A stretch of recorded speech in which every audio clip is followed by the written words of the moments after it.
आप देख रहे हैं श्री हरि कृपा आश्रम चैनल। संस्थापक स्वामी श्री हरि चैतन्य पुरी जी महाराज।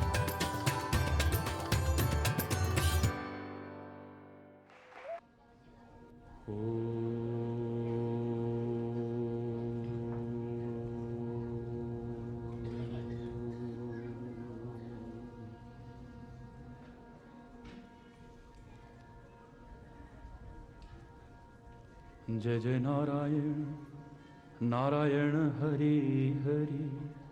जय जय नारायण नारायण हरि हरि। जय जय नारायण नारायण हरि हरि। जय जय नारायण नारायण हरि हरि। जय जय नारायण नारायण हरि हरि। जय जय नारायण जय जय नारायण नारायण। जय जय नारायण नारायण हरि हरि। जय जय नारायण नारायण हरि हरि। जय जय नारायण नारायण हरि हरि। जय जय नारायण नारायण हरि हरि।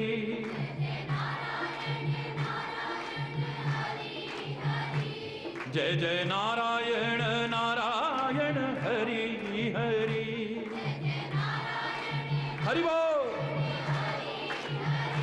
जय जय नारायण नारायण हरि हरि।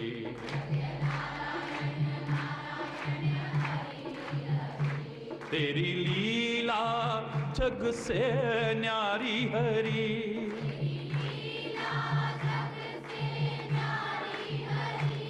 भक्तों को लगती प्यारी हरि।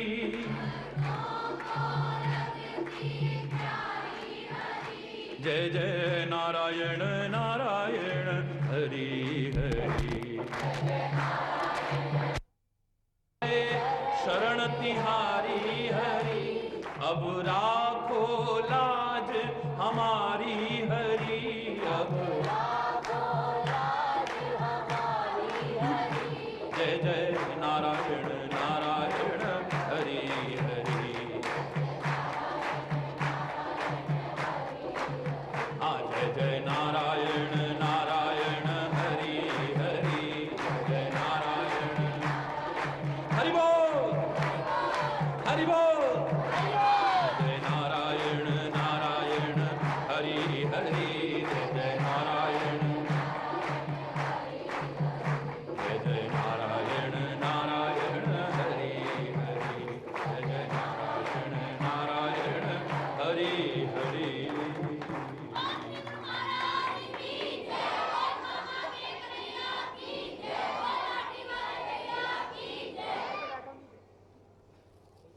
धर्म के अधर्म का प्राणियों विश्व का गौ माता की भारत माता की गंगा माता की संत समाज की भारत की देवियों की भक्त समाज की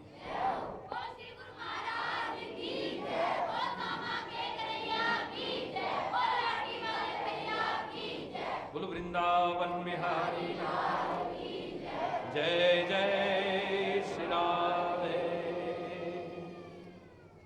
श्याम राम राम।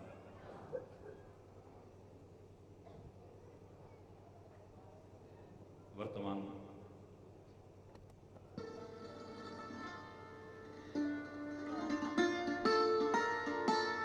विश्व संकट की घड़ी में सबसे पहले तो मैं अनुरोध करता हूँ, आह्वान करता हूँ आपका, सारे क्षेत्रवासियों का, सारे राष्ट्रवासियों का, सारे समाज के प्राणी मात्र का, भूल जाएं सारी संकीर्णताएं, भूल जाएं सारे मतभेद, भूल जाएं सारे भेदभाव, एकजुट हो जाएं और मिलजुल करके अपने क्षेत्र को, अपने राष्ट्र को और इस समाज को विकास के मार्ग पर हम सब मिलकर आगे बढ़ने की कोशिश करें और परमात्मा हमारे पर कृपा करें, ऐसा संभव हो सके।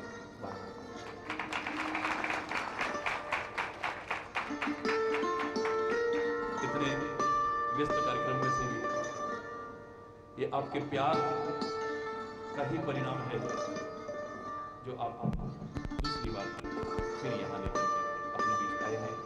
धन्य है आपका प्यार, इस देश की संस्कृति के प्यार, देश के संतों के साथ प्यार, धर्म के साथ प्यार, परमात्मा के साथ प्यार, सत्संग के प्रति प्यार, ये बढ़ता रहे। आपका जीवन सुखी हो, समृद्ध हो, खुशहाल हो, सबसे पहले यही कामना करता हूँ। हकीकत मानिए, ये कोई दिखावा नहीं है, ये दिल रो रहा है। और ये दिल नहीं, इंसानियत रखने वाला हर दिल रो रहा है। चाहे वो मेरे इस देश के मुकुट जम्मू कश्मीर की हालत देख करके, चाहे वो गुजरात की हालत देख करके, या विश्व के किसी भी कोने में ऐसे अमानवीय कृत्यों को देख करके हर दिल रोता है। पीड़ा होती है, एक कसक होती है, और सहसा ही हृदय से परमात्मा से प्रार्थना निकलती है कि ऐ परमात्मा,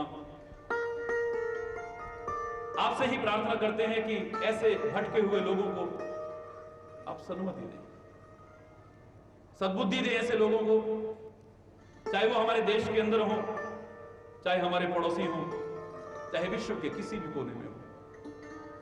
ये दर्द को पहचाने, मानवता के दर्द को पहचाने, इंसानियत के दर्द को पहचाने, इस भारत माता के दर्द को पहचाने, इस पृथ्वी के दर्द को पहचाने, हर दिल के दर्द को पहचाने, और उस दिल के दर्द को पहचान कर ऐसे हिंसा के तांडव, ऐसे अमानवीय कृत्य, ऐसे निंदनीय जघन्य अपराध फिर से कोई करने की कोशिश न करे। ऐ परमात्मा, इतनी आप ही कृपा करिए। जहां एक और मैं परमात्मा से प्रार्थना कर रहा हूं, जहां एक और ऐसे भटके हुए उन नवयुवकों से या ऐसे लोगों से प्रार्थना करता हूं कि वो समाज की मुख्य धारा में जुड़े, जहां एक और अपने पड़ोसियों से तो कितनी बार हाथ जोड़ करके हम प्रार्थना कर चुके कि वो समझे अपने पड़ोसी के दर्द को। ऐसा ना हो, मैं आगे नहीं बोलता, क्षमा चाहूंगा, आगे नहीं बोलता, पता नहीं क्या हो, ये चीत्कार कर उठेगी मानवता, हिंसा का तांडव होगा चारों ओर। हमने शूरता सीखी है, हमने वीरता सीखी है, हमने महावीर बनना सीखा है, लेकिन दूसरों को सताने के लिए नहीं, मानवता की रक्षा करने के लिए सीखा है।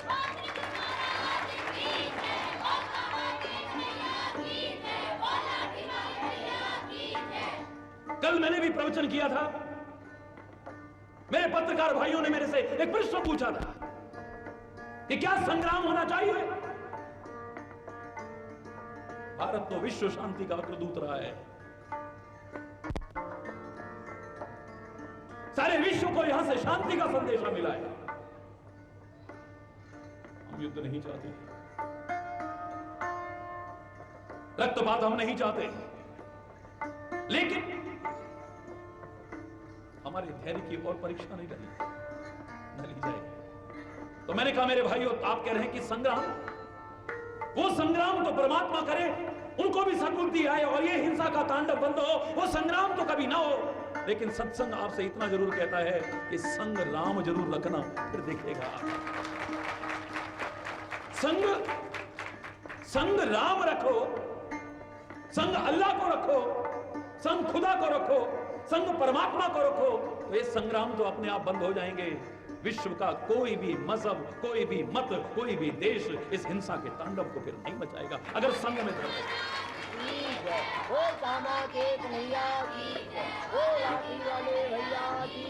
वास्तव में अगर संग राम है, संग राम है, संग अल्लाह है, संग खुदा है, संग वाहे गुरु है, संग में धर्म है, तो ऐसे अमानवीय कृत्य किसी व्यक्ति के करने का साहस नहीं होगा।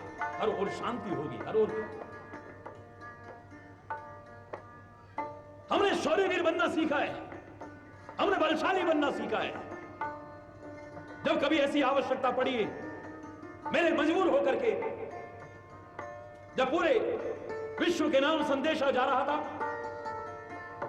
उस परमात्मा श्री हरि के दास, तुच्छ दास इस हरि से भी लोगों ने पूछा था, पूरे विश्व में संदेशा देने के लिए दूरदर्शन के माध्यम से, आकाशवाणी के माध्यम से, पत्रिकाओं के माध्यम से। तो मैंने कहा, मैं तो इतने वर्षों से हाथ जोड़ रहा हूं, अब इतना कह रहा हूं कि हमारे धैर्य की, हमारे युवाओं के धैर्य की, हमारी सेना के धैर्य की, हमारे सीमांत लोगों के धैर्य की, हमारे भारतवासियों के धैर्य की परीक्षा और मत लो और परीक्षा। पाक छोड़ नापाक हरकतें, वरना खाक हो जाएगा दुनिया के नक्शे से, सदा को नाम तेरा मिट जाएगा।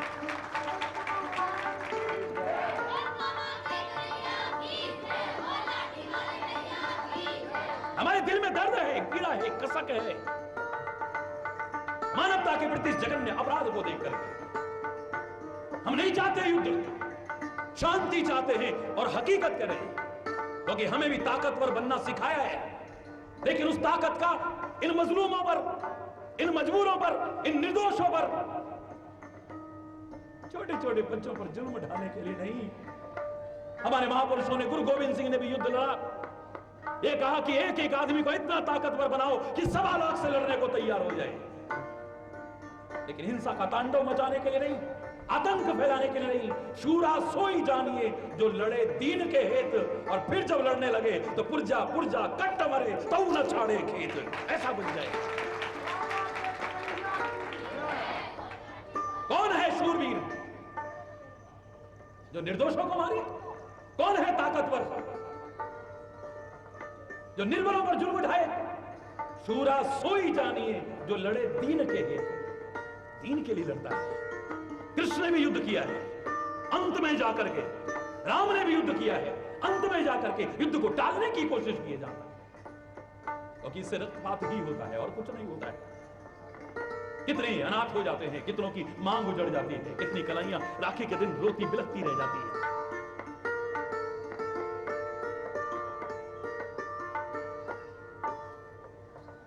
कितने निर्दोष बेचारे समय से पहले ही काल के घाल में समा जाते न हो। इन महापुरुषों ने भी अंत में जाकर के लड़ाई लड़ी है, जब अति हो गई है, अति सर्वत्र बढ़ जाए। लेकिन वो लड़ाई अपनी ताकत आजमाने के लिए नहीं थी, वो लड़ाई लोगों पर अपनी धौंस जमाने के लिए नहीं थी, वो लड़ाई निर्दोषों का रक्तपात करने के लिए नहीं थी, वो लड़ाई हिंसा का तांडव मचाने के लिए नहीं थी, वो लड़ाई खौफ फैलाने के लिए नहीं थी, वो लड़ाई धर्म की रक्षा की थी, अधर्म को दूर करने की थी, ऐसे भटके हुए लोगों को सही राह में लाने की। या अगर नहीं आ पा रहे हैं तो देश की रक्षा के लिए उनके विरुद्ध हथियार भी उठाने की कोशिश की है। बड़े बड़े महापुरुषों ने भी की है, हमारे उन शहीदों ने भी किए, हमारे अवतारों ने भी किए। लेकिन जहां तक उनका संदेश रहा है, शांति का रहा है, सद्भाव का रहा है, प्रेम का रहा है, एकता का रहा है, एक दूसरे के दर्द को पहचानने का रहा है, इंसान बनाने पर रहा है। वरना युद्ध भूमि में तो तलवारें चलती हैं, युद्ध भूमि में तो बंदूकें चलती हैं, युद्ध भूमि में तो तोपें चलती हैं, लेकिन युद्ध भूमि में भी कृष्ण के मुंह से गीता का ज्ञान निकल रहा है। ये क्या सिखा है? सोचिए, इंसान बनाने पर जोर देती है।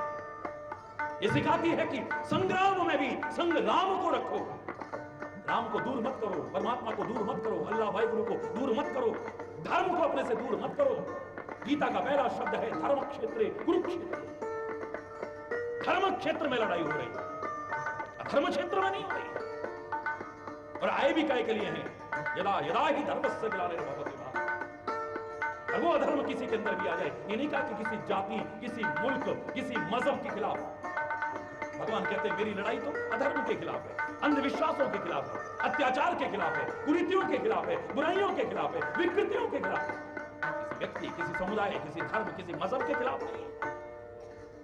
और वो चाहे उच्च पवित्र कुल के ब्राह्मण रावण के अंदर आ जाए, मैं उसका भी नाश करने आता हूं। हरि बोल, हरि बोल। और वो चाहे मेरे सगे मामा कंस में आ जाए, मैं उसको भी खत्म करने आता हूं। और वो चाहे मेरे सगे संबंधी कौरवों के अंदर आ जाए, मैं उसको भी समाप्त करने आता हूं।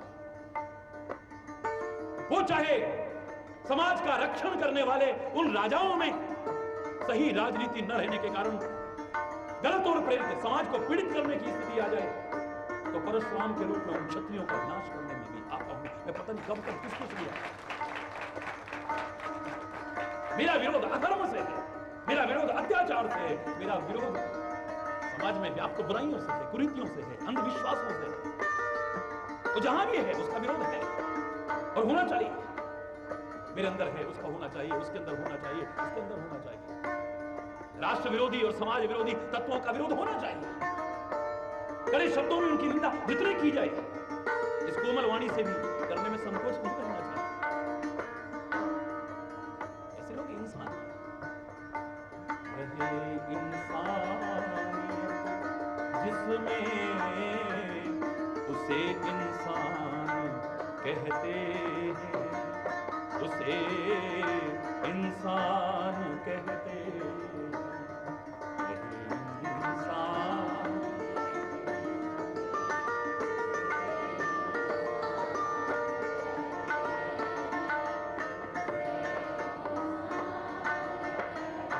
पराया दर्द पहचाने, उसे इंसान कहते हैं, उसे इंसान। कभी इंसान है धनवान, कभी इंसान निर्धन है।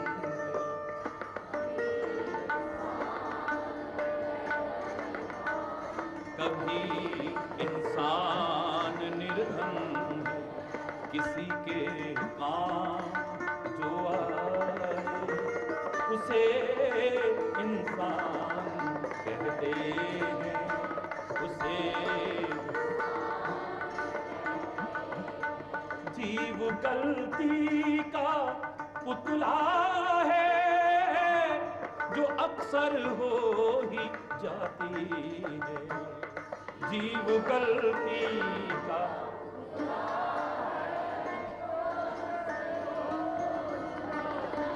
गलती होना कोई बहुत बड़ी बात नहीं है, हर एक से हो जाती है। बड़े बड़े जीवनों को उठा के अगर गलतियां देखने की कोशिश करो तो वहां भी निकल आएंगे।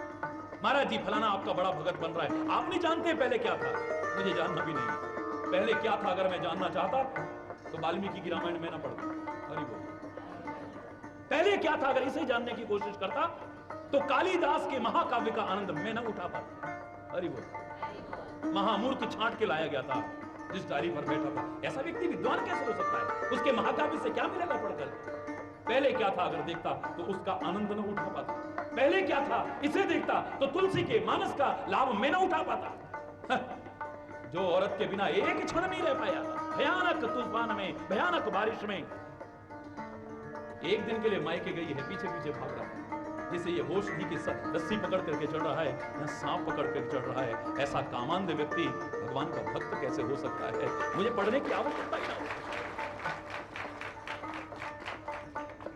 जीव गलती का पुतला है जो अक्सर हो ही जाती है। जीव गलती का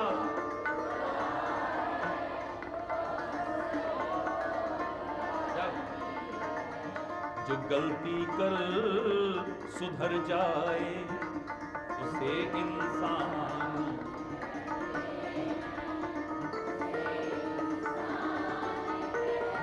और खाली सुधर ना जाए, बहुत से लोग सुधरते हैं फिर बिगड़ जाते हैं, बिगड़ते हैं फिर सुधर जाते हैं, सुधरते हैं फिर बिगड़ते हैं। एक क्रम चलता रहता है। बड़ी से बड़ी गलतियां भी हमारी क्षमा हो सकती हैं बशर्ते कि सबसे बड़ा प्रायश्चित किया हो हमने। और गलती का सबसे बड़ा प्रायश्चित तीर्थ यात्रा नहीं है। गलती का सबसे बड़ा प्रायश्चित शरीर को दंड देना नहीं है।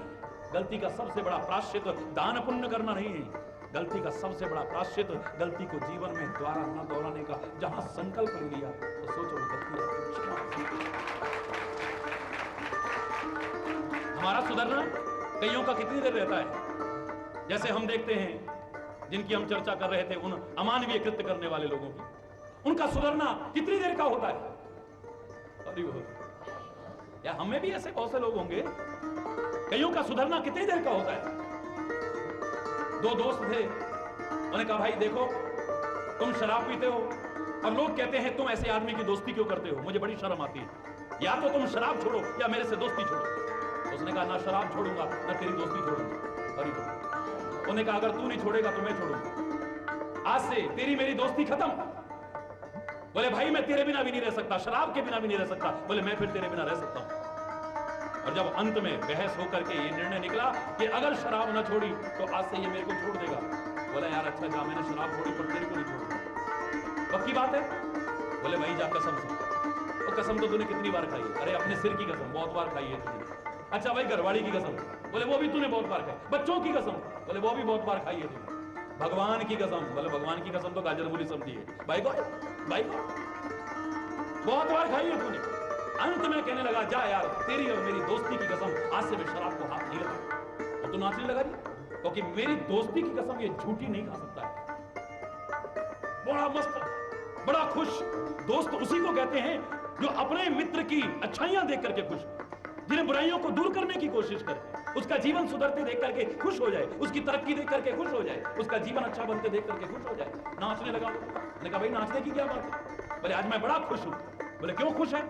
तूने शराब छोड़ दी भाई, मैं बड़ा खुश हूं। तो बोले हो जाए फिर इसी खुशी में एक दिन। अरे तो ऐसा ना हो, ऐसे लोगों का सुधरना कितनी देर का है? अभी किसी ने कहा, जरा सा दबाव डाला, थोड़ी देर के लिए हम बड़ी इंसानियत का नाटक करने लगते हैं और उसके बाद में कई फिर अमानवीय कृत्य करने लगते हैं, फिर निष्ठा पर उतर आते हैं, फिर बुराइयों पर उतर आते हैं, फिर अमानवता पर उतर आते हैं। जो गलती को न दोहराए उसे इंसान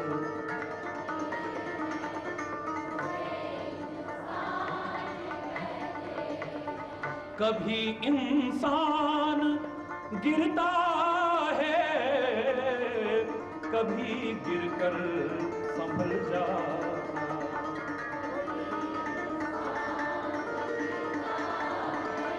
कभी गिरकर, मैं तो कहा करता हूं गिरना भी कोई बहुत बड़ी बात नहीं। गिरेगा कौन? जो चलेगा। गिरते हैं सह सवार ही मैदाने जंग में। अरे वो क्या खाक गिरेंगे जो घुटनों के बल चले, वो क्या गिरेंगे?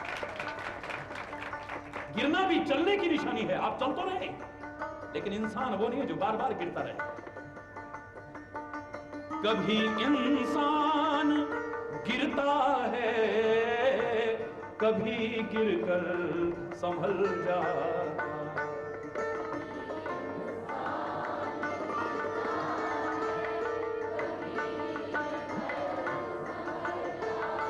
जो गिर करके संभल जाए उसे इंसान कहते।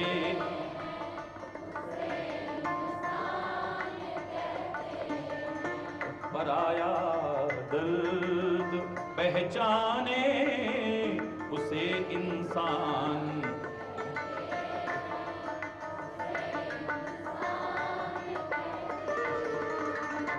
बिना सोचे ही यह इंसान गलत रास्ते पे जाता है। बिना सोचे ही गलत रास्ते पे जाता है और खुद ही क्या ये औरों को गलत रास्ता दिखाता है।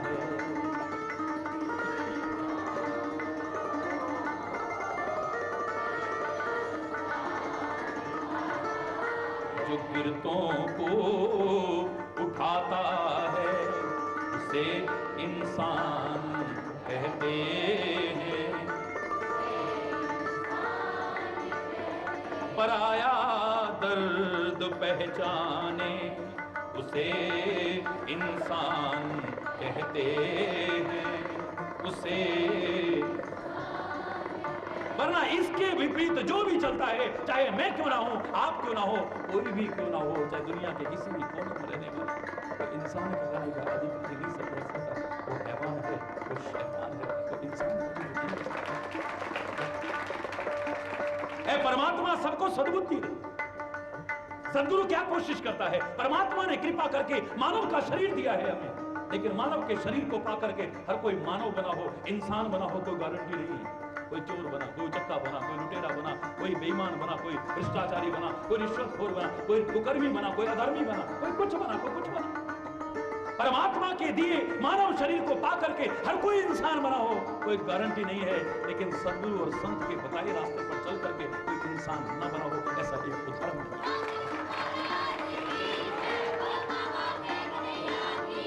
ये सत्संग की महिमा है, यही सत्संग की महिमा है, ये सद्गुरु की महिमा है, ये हमारी संस्कृति की महिमा है, ये हमारे वेद शास्त्रों, गुरु ग्रंथ, पुराण, बाइबल की महिमा है, ये हमारे पवित्र ग्रंथों की महिमा है, जिसे कोई कम नहीं कर सकता है। लेकिन मैंने इतना कहा था, एक मात्रा के अंतर से सारे लाभ से वंचित हैं हर कोई। हम परमात्मा को मानते हैं, राम, कृष्ण, शिव, दुर्गा, अल्लाह, वाहिगुरु, खुदा को मानते हैं, हम गुरु को मानते हैं, उनकी नहीं मानते। हम संत को मानते हैं, उनकी नहीं मानते। माता पिता को मानते हैं, उनकी नहीं मानते। हम रामायण, गीता, कुरान, गुरु ग्रंथ, बाइबल इत्यादि को मानते हैं। अगर इनकी भी मान ली होती तो हमारे जीवन का नक्शा बदल जाता। क्या राम ने ऐसा सिखाया या कृष्ण ने ऐसा? युद्ध भूमि में मैं कल कह रहा था, वहां जम्मू में, मेरे प्यारे बच्चों, माइक लगा हुआ है, पंखे चल रहे हैं, बैठने के लिए अच्छी दरिया बिछी हुई है, कुर्सी लगी है, यहां पर हरि चैतन्य भी भाषण दे सकता है, कोई भी दे सकता है, और आप सुन सकते हो।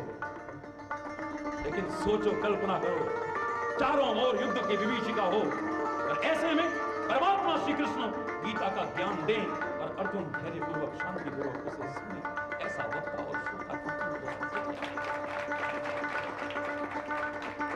इसी संग्राम भूमि में, क्योंकि हमारी संस्कृति हिंसा का तांडव मचाने की नहीं है, ऐसे लोगों को समझाने की है,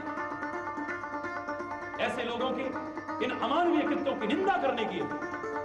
और अगर ये बाज ना आए तो हरि बोल, हरि बोल, हरि बोल, हरि बोल, जोर से बोलो। फिर दिखा दो कि तुम भी भारत मां के सपूत हो। हम कोई अपनी मां को फिर खाली चिड़िया नहीं मानते हैं, और अपने आप को फिर खाली बुलबुल नहीं मानते हैं। ऐसे लोगों को सबक सिखाने के लिए हम वो सिंह हैं जो उनकी आंखें तक खींच करके दिखा सकते हैं।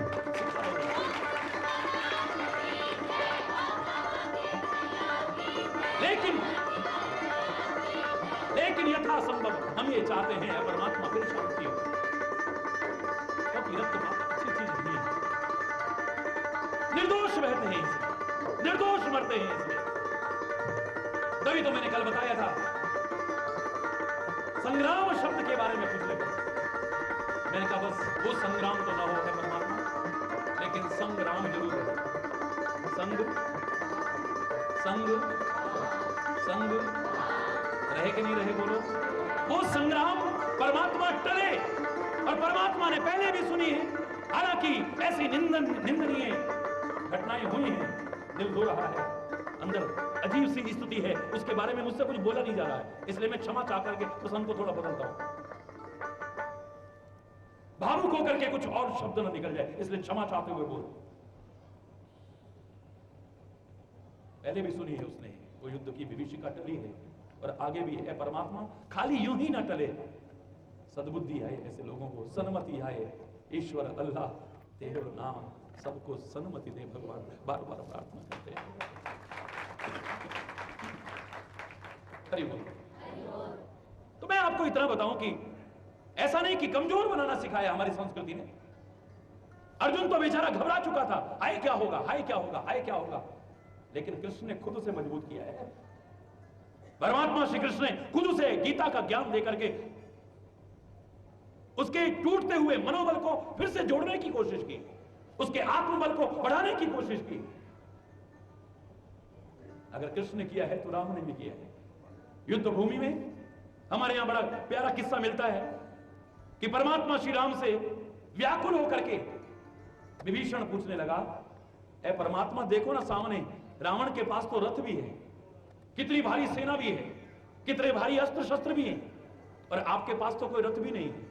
अरे बोल, आपके पैर में तो चप्पल तक नहीं है, चरण पादुका तक नहीं है, नंगे पैर हैं आप। युद्ध करते करते तीर चलाने को तैयार हैं और पैर में कोई कांटा या कंकड़ चुभ गया, अचानक आप ऐसे झुकेंगे, तब तक पता नहीं क्या हो जाए। मेरे को तो डर लग रहा है क्या हो। अरे बोल, परमात्मा कहते हैं कि रथ चाहे मेरे पास न हो, लेकिन याद रखना मैं दशरथ का बेटा हूं। अरे बोल, किसका बेटा हूं? दशरथ का बेटा हूं, जो हमें यह सिखाता है कि हमें अपनी 10 इंद्रियों पर पहले नियंत्रण करना है, इन पर बड़ा कंट्रोल करना है, इन पर बड़ा संयम करना है, अपनी जवान पर कंट्रोल करना है। अब भावुक होकर के बोलते बोलते भी मुझे देखो, आप ब्रेक लगाना पड़ रहा है। अरे इन आंखों से ऐसी घटनाओं को देख करके आग उगलने को, लेकिन नहीं, संत को तो करुणा ही बरसानी है, यहां भी बरसानी है, वहां भी बरसानी है, सारे विश्व के लोगों पर बरसानी है। उसको कंट्रोल करना पड़ता है। आप कौन करते हैं?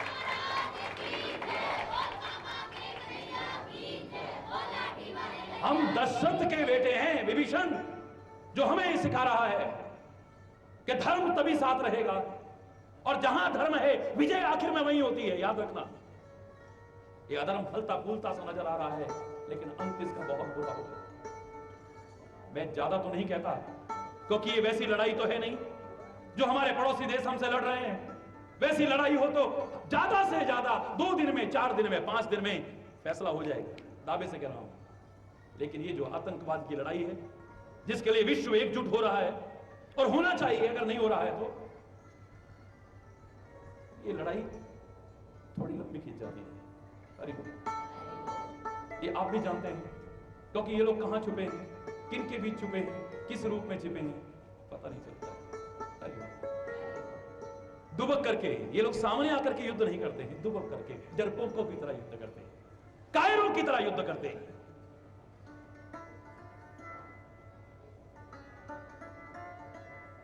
कुछ दिन चाहे लगे, मैं तो कह रहा हूं परमात्मा ना लगे, लेकिन वन शुड बी प्रैक्टिकल।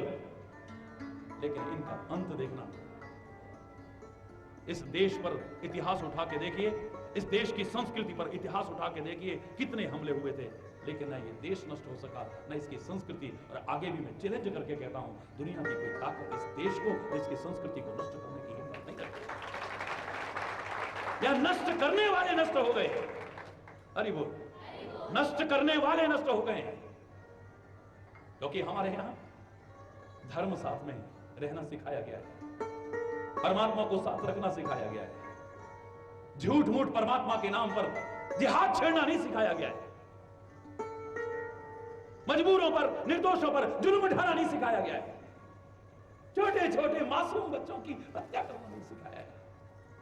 कल जब मैंने पढ़ा, मैं सच बता रहा हूं, 2 दिन से बच्चे कह रहे थे, महाराज जी आप भोजन नहीं करते।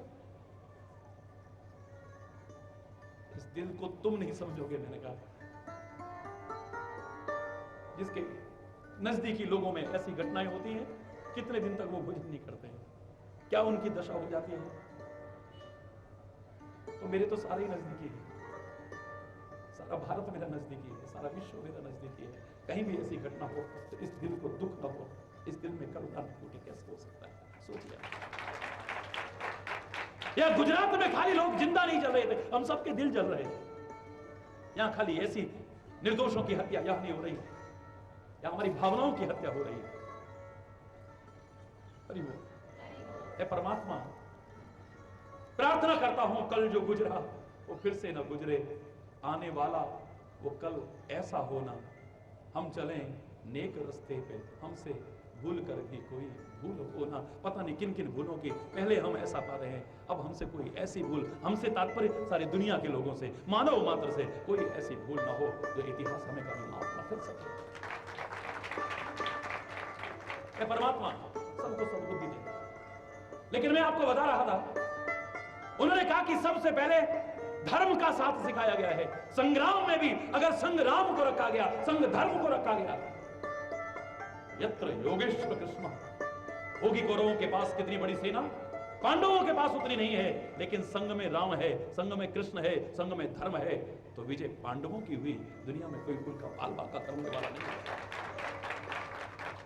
परमात्मा अगर साथ में रहे, धर्म अगर साथ में रहे, सत्य अगर साथ में रहे, अच्छाई अगर साथ में रहे, तो दुनिया की कोई ताकत मिटाने वाली नहीं हुई।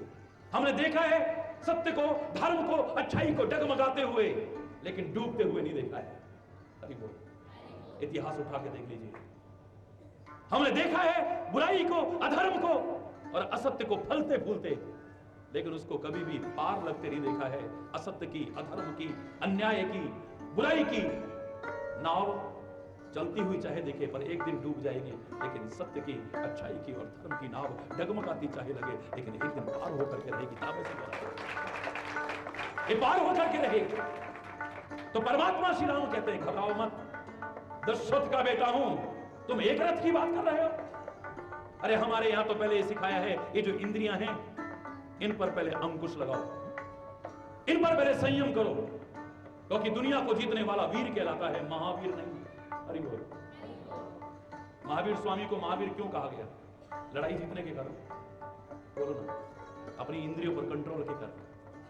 हनुमान जी को महावीर बजरंगबली क्यों कहा गया?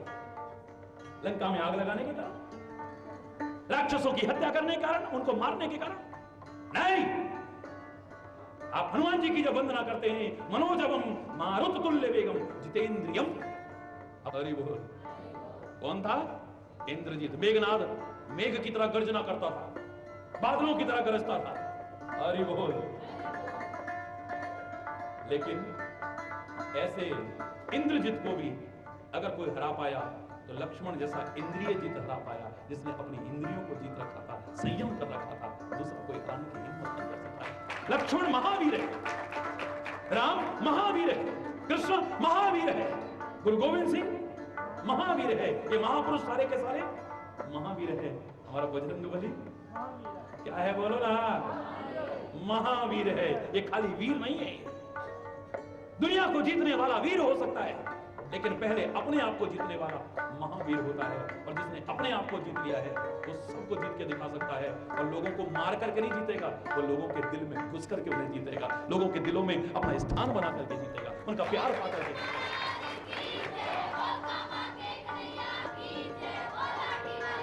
वो खाली अयोध्या का सम्राट नहीं बनता है, खाली हिंदुस्तान, पाकिस्तान या चाइना या फलानी जगह का सम्राट नहीं बनता है। ऐसा व्यक्ति तो हृदय सम्राट बन जाता है, लोगों के हृदय पर कब्जा जमा लेता है, सारी दुनिया के दिलों पर छा जाता है, वो जीत लेता है वो सारा। और कौन? महावीर, अपने आप को जीतने वाला। जिसने अपने आप को नहीं जीता, वो सारी दुनिया को जीत करके भी कहीं ना कहीं हार जाएगा, याद रखना। जिसका आंखों पर संयम नहीं है, जिसका वाणी पर संयम नहीं है, जिसका कानों पर संयम नहीं है, जिसका हाथ पैर पर संयम नहीं है, जिसके अपने चिंतन पर संयम नहीं है, मन मस्तिष्क पर संयम नहीं है, ऐसा व्यक्ति कहीं ना कहीं पराजित हो जाएगा। शायद इसीलिए बचपन में हमें सिखाया गया था, हमको मन की शक्ति देना, मन विजय करे हो, दूसरों की जय से पहले खुद को जय करें हो, हमको। ऐ परमात्मा, हमें इतनी शक्ति देना कि पहले हम अपने आप को जीत जाए। परमात्मा श्री राम कहते हैं, ये रथ तो टूट जाएंगे किसी दिन, लेकिन हम तो ऐसा रथ चाहते हैं जो कभी भी ध्वस्त न हो सके, जिस पर बैठ करके, जिस पर विराजमान होकर के जीत के अलावा पराजय का कभी दर्शन करने को न मिले। परमात्मा श्री राम ने वो विजय रथ, वो धर्म रथ का संदेश विभीषण को माध्यम बना करके हम सबको दिया है। मैं दावे से कह रहा हूं, इस विजय रथ पर जो आजकल जम्मू क्षेत्र में चर्चा चल रही है, जो चर्चा चल रही है, जिस पर बैठ करके हम विजय को हासिल करेंगे, कभी भी पराजय का मुंह, इतिहास साक्षी है, हमें पराजय कभी मिली भी नहीं। अरे वो हमारी लापरवाहियों से कभी हुई होगी कभी हमारी लापरवाहियों से।